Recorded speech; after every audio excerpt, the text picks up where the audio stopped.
40 Rules of Love, Part 29. Sulaiman the Drunk, Konya, October 17, 1244.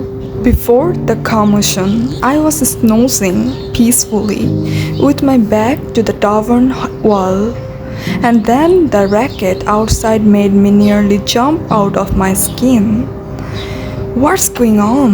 I screamed as my eyes snapped open. Did the Mongols attack us?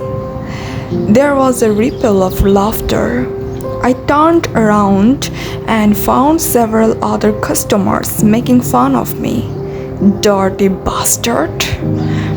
"Don't you worry, old drunk," yelled Ristos, the tavern owner. "No Mongols coming after you.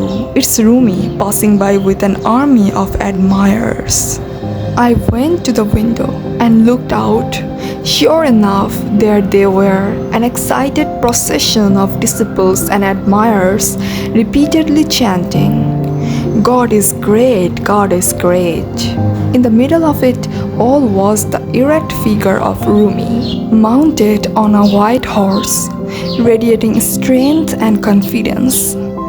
I opened the window, ducked my head out, and watched them, moving at a pace no faster than a snail's.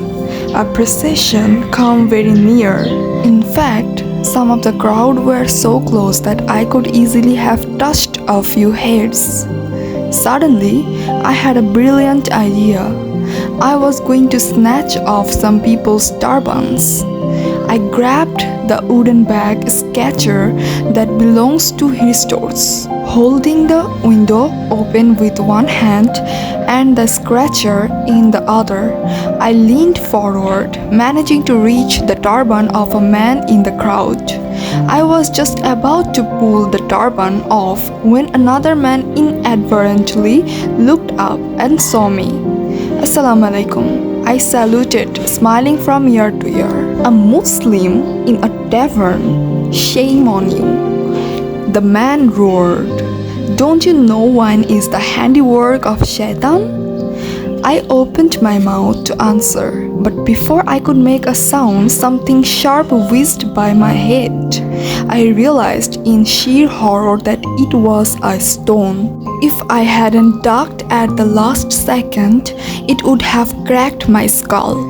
Instead, it had shot through the open window, landing on the table of the Persian merchant sitting behind me, too tipsy to comprehend what had happened. The merchant held the stone in his hand, examining it as if it were an obscure message from the skies. "Sulaiman, close that window and go back to your table." Ristos bellowed, his voice hoarse with worry. "Did you see what happened?" I said as I staggered back toward my table. "Someone hurled a stone at me. They could have killed me." Ristos raised an eyebrow. "I'm sorry, but what were you expecting? Don't you know there are people who don't want to see a Muslim in a tavern? And here you are displaying yourself, reeking of alcohol, your nose glowing like a red lantern. So what?" I stuttered. "Am I not a human being?" Ristos patted me on the shoulder as if to say, there. "You know, this is exactly why I abhor religion, all sorts of them. Religious people are so confident of having God by their side that they think they are superior to everyone else," I said. Ristos did not respond. He was a religious man, but also a skilled tavern owner who knew how to soothe an incensed customer. He brought me another carafe of red wine and watched me as I guzzled it. Outside, a wild wind blew, slamming shut the windows and scattering dry leaves left and right. For a moment we stood still, listening carefully as if there were a melody to be heard. I don't understand why wine was forbidden in this world but promised in heaven, I said. If it's as bad as they claim, why would they serve it in paradise? Questions, Ristos murmured as he threw his hand up. You are always full of questions. Do you have to question everything? Of course I do. That's why we were given a brain, don't you think? Suleiman, I have known you for a long time. You are not just any customer to me. You are my friend, and I worry about you. I'll be fine, I said. But Ristos interrupted me. You are a good man, but your tongue is as sharp as a dagger. That's what worries me. There are all sorts of people in Konya, and it's no secret that some of them don't think highly of a Muslim who has taken to drink. You need to learn to be careful in public, hide your ways, and watch what you say. I grinned. May we top off this speech with a poem from Khayyam? Ristos heaved a sigh, but the Persian merchant who had overheard me exclaimed cheerfully, Yes, we want a poem from Khayyam. Other customers joined in, giving me a big round of applause, motivated and slightly provoked. I jumped onto a table and began to recite. Did God said grapes are growing, do you think? And at the same time make it a sin to drink?